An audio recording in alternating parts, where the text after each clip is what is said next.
Welcome back. We are continuing our discussion of the Trayvon Martin case. Now, last night, George Zimmerman's father, Robert, spoke publicly. You heard a little bit of that before the break. This is the first time he's spoken since the shooting. He gave an exclusive interview to WOFL in Orlando about what happened the night Martin was killed by his son. Take a look. After nearly a minute of being beaten, George was trying to get his head off the concrete, trying to move with Trayvon on him into the grass. In doing so, his firearm was shown. Trayvon Martin said something to the effect of, "You're going to die now, or you're going to die tonight," something to that effect. He continued to beat George, and at some point, George pulled his pistol and did what he did. And I want to remind people, before I introduce my guest, that we've just heard Mark Argos and Marcia Clark talking about a conversation or tape about with an eyewitness who said they were not on the concrete, they were on the grass. And further, before the break, you heard George Zimmerman's father talking about how Trayvon came up to him and said, "Do you have a problem?" Remember, George was tailing this guy at night, making him feel threatened. He was on his phone with his girlfriend and talked about it. And then the guy comes up and says, "Do you have a problem?" And then his father reports that he reached for his cell phone. I want you to imagine this. Guy's tailing you. Anybody is tailing you, comes up, you confront the guy, say, "Do you have a problem?" The guy goes like this. You're not going to punch the guy in the face? Deborah Wilson, comedian, actress.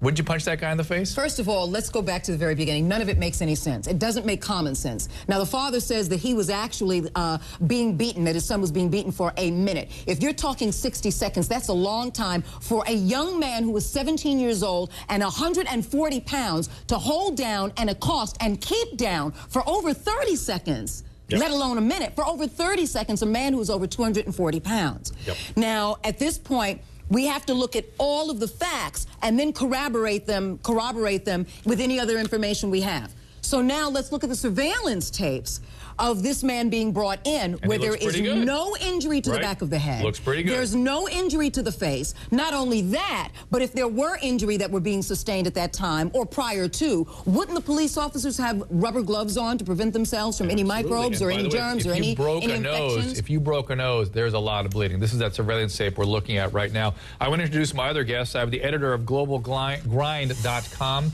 Michael Skolnick, and Natalie Jackson remains with us. She is the attorney for the Martins. Natalie, what do you make of what Robert Zimmerman had to say?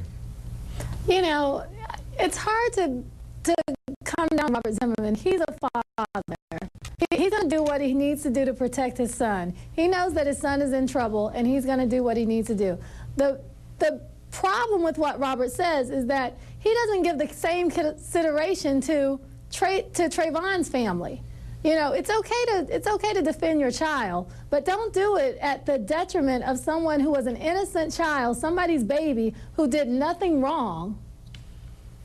Yeah, who felt threatened because some guy was tailing him. Now, Michael, you recently wrote a blog about racism in America. It reads, quote, "I will never look suspicious to you, even if I have a black hoodie, a pair of jeans, and white sneakers on. I will never look out of place to you. I will never watch a taxi cab pass me by to pick up someone else. And I certainly will never get stopped and frisked. I will never look suspicious to you because one thing and one thing only, the color of my skin, I am white." Michael, is this really what we're talking about here? Is this the core issue? I think it's absolutely the core issue. I think that, you know, I wore a hoodie and a pair of jeans and some white tennis shoes over the weekend. I could walk down any street and no one's going to call me and say, Trayvon and I wore the exact same outfit, and the only reason why George Zimmerman thought he was suspicious because of the color of his skin, young black and brown men in this country are looking suspicious, walking through a neighborhood, peering in a window, hiding in a bush. Did he have a ski mask on? No. He was just walking down the street and he was suspicious. So I wrote this blog to challenge white people that we are privileged to never look suspicious. With that privilege, we have choices to make. And the choice I made was to stand up as a young man and be loud and not be quiet.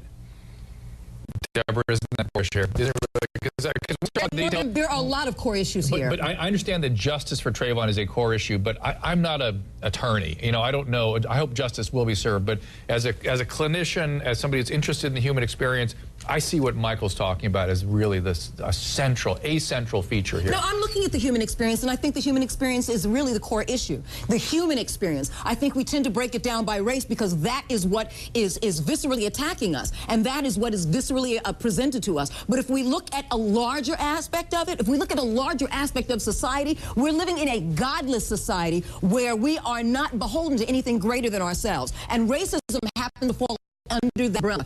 People of color happen to fall under that umbrella. For example, when we go into a court of law, what are we asked to do before the proceedings? Put our hand on the Bible. What is on our money? In God we trust. If we're not beholden to anything greater than ourselves, then we're going to behave in certain ways that allow us to always be sleepwalking through our lives, even on the simplest of levels. We're all responsible for sleepwalking on certain levels, and those who are of authority, who have used their authority as an abuse of power, like the police department have done, and especially heinously in this case, they are in need of getting away with something because it's about creating justification for themselves, not justification for another human being. And if they were in any other situation with any other type of person, they'd still do the same thing because they're not beholden to anything greater than themselves. Mike? There's no integrity, there's no desire to grow and be a better human being or to protect and serve. I want to ask Mike, is it a spiritual depravity? Is that the issue here? Is that at the core? Look, I think the elephant in the room in this country is race. And so I challenge white people to come to the table until we're ready to walk the elephant out of the room and have an honest conversation about who we are as a nation, the soul of our nation. I don't want to make it a religious issue because I think it's on surface. You know, you can see it every single day in every community across this country. You know, we don't talk about young white kids being locked up at a higher rate. We don't talk about young white kids being stopped and frisked in the street. We don't talk about young white kids being the victims of the war on drugs. I really, truly believe that we, as white people, have to engage in this conversation. We have to be active on this case and stand up for what is wrong. Thank you, Mike. Thank you, Mike. And Deborah, I think you're onto something. I do. Hang on. I have to go to break. Misconstrue religion. Yeah, I know. You're not saying. I get it. Deborah, I got to go to break. I have to go to break. I totally understand what you're saying. You're talking about a spiritual depravity. Doesn't have anything to do with religion. It's being accountable to something greater than ourselves. And I think you were onto something with that. Thank you, Michael, Deborah, of course, Natalie. More on the controversial police videotape. We have a law enforcement expert, a former policeman, actually been, I think, an EMT as well. He weighs in. That is with us next. We'll take a look at that video. Stay with us.